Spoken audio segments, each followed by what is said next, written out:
alam mo ang role ng Senate President, basta nagkakaroon na ng tensyon sa loob ng Senado, dapat nagtatransform na sila bilang isang mediator. Dapat sasabihin nila, tigil muna tayo, mag-executive session tayo, mag-informal caucus tayo. Tingnan natin kung ano mangyayari. Iwasan na natin makita ng madla ang kahiyahiyang ginagawa natin. Diba? So dapat may maturity rin ng ating Senate President. Kaya kita mo yung nangyayari noon. Sila Salonga, no, sila Drilon, sila Pimentel. Marunong sila mag-mediate, ika nga, di ba? So, ano po nakikita nyo si Senator Alan na hindi marunong mag-mediate? Ganun po? Well, kasi alam mo si Senator Alan, with all due respect to him, magaling siya. Pero at this precise moment, no, titignan mo lang siya, may polarization na kasi di ba?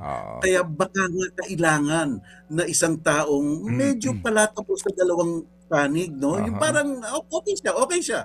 Di ba parang gano'n? So, dapat siguro mag-isip-isip rin sila. Dean Mel, again, kami po yung natawag din sa kampo ng majority senators, at may record ho kami dito ng aming imbitasyon para ho sa interview, hindi ho sila pumapayag. For whatever reason, ginagalang natin yon. Pero Dean, during the walkout night, ang nagmotion pa to divide the House ay si Alan Peter Cayetano. Ironically, irony, no? Ang magandang obserbasyon yan, o parati kitang i-quote ngayon, Ted. Diba? Bakit ganun? Dapat sabi niya, executive session, informal caucus tayo. Tingnan natin kung anong gagawin. Tapos ang istorya. Kaya nga alam ko yung punto ni Tito Sen. He was acting like a Senate President, diba? Parang, adjourn muna tayo, diba? Parang, dapat matuto sila sa veterano, in short. Dapat matuto sila sa veterano.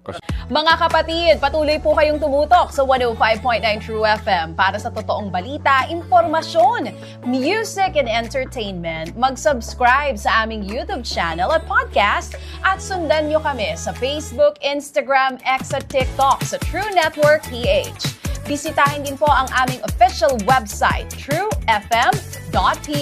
At panoorin din kami sa True TV Signal, Channel 19. Kami po ang 105.9 True FM. Laging true sa'yo, kapatid.